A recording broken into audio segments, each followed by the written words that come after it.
আয়াত ১৫৩ ওয়া আন্না হাযা সিরাতী মুস্তাকিমান ফাত্তাবিউহু ওয়া লা তাত্তাবিউস সুবুলা ফাতাফাররাকা বিকুম আন সাবিলিহি যালিকুম ওয়াসাকুম বিহি লাআল্লাকুম তাত্তাকুনা।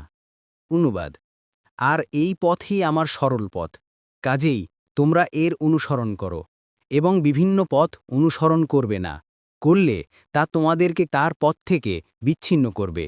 এভাবে আল্লাহ তোমাদেরকে নির্দেশ দিলেন যেন তোমরা তাকওয়ার অধিকারী হও। তাফসির ১ নম্বর ফুটনোটের বিবরণ। দশম নির্দেশ, ইসলামকে আঁকড়ে থাকবে। বলা হচ্ছে, মুহাম্মদ সাল্লাল্লাহু আলাইহি ওয়াসাল্লাম আনিত শরিয়াতি হল আমার সরল পথ।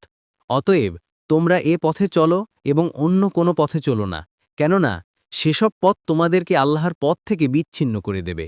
এখানে হাযা শব্দ দ্বারা দ্বীনে ইসলাম অথবা কুরআনের প্রতি ইশারা করা হয়েছে, অর্থাৎ ইসলামই যখন আমার পথ এবং এটাই যখন সরল পথ, তখন মঞ্জিলে মাকসুদের বা অভীষ্ট লক্ষ্যের সোজা পথ হাতে এসে গেছে, তাই এ পথেই চলো।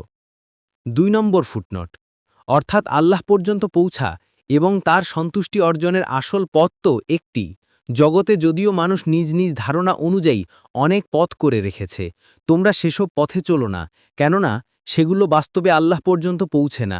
কাজেই যে এসব পথে চলবে সে আল্লাহ থেকে দূরেই সরে পড়বে। হাদিসে এসেছে, নওয়াজ ইবনে সামআন আল কিলাবি রাদিয়াল্লাহু আনহু থেকে বর্ণিত, তিনি বলেন, রাসূলুল্লাহ সাল্লাল্লাহু আলাইহি ওয়াসাল্লাম বলেছেন, আল্লাহ তাআলা একটি উদাহরণ পেশ করেছেন। একটি সরল পথ, এ পথের দুপাশে প্রাচীর রয়েছে, তাতে দরজাগুলো খোলা, আর প্রত্যেক দরজার উপর রয়েছে পর্দা। পথটির মাথায় এক আহ্বানকারী আহ্বান করছে, আর তার উপর আরেক আহ্বানকারী আহ্বান করছে যে আল্লাহ শান্তির আবাসের দিকে আহ্বান করেন এবং যাকে ইচ্ছে সরল পথে পরিচালিত করেন। পথের দুপাশে দরজাগুলো হল আল্লাহ তাআলার সীমারেখা। যে কেউ আল্লাহ তাআলার সীমারেখা লঙ্ঘন করবে তার জন্য সে পর্দা তুলে নেওয়া হবে। উপরের আহ্বানকারী হলেন তার রব আল্লাহর পক্ষ থেকে উপদেশ প্রদানকারী। ইবনে আব্বাস রাদিয়াল্লাহু আনহুমা বলেন, আলোচ্য আয়াত এবং সূরা আশ-শূরার ১৩ নম্বর আয়াত সহ এ প্রসঙ্গে পবিত্র কুরআনের যাবতীয় আয়াত সম্পর্কে বলেন, আল্লাহ তাআলা মুমিনদেরকে একত্রিত হওয়ার নির্দেশ দিয়েছেন এবং তাদেরকে পৃথক ও আলাদা হতে নিষেধ করেছেন।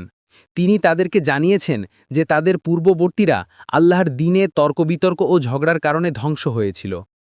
কোরআনুল কারীম ও রাসূলুল্লাহ সাল্লাল্লাহু আলাইহি ওয়াসাল্লামকে প্রেরণ করার আসল উদ্দেশ্য এই যে মানুষ নিজ নিজ ধ্যান ধারণা, ইচ্ছা ও পছন্দকে কোরআন ও সুন্নাহর ছাঁচে ঢেলে নিক এবং সই জীবনকে এরই অনুসারী করে নিক।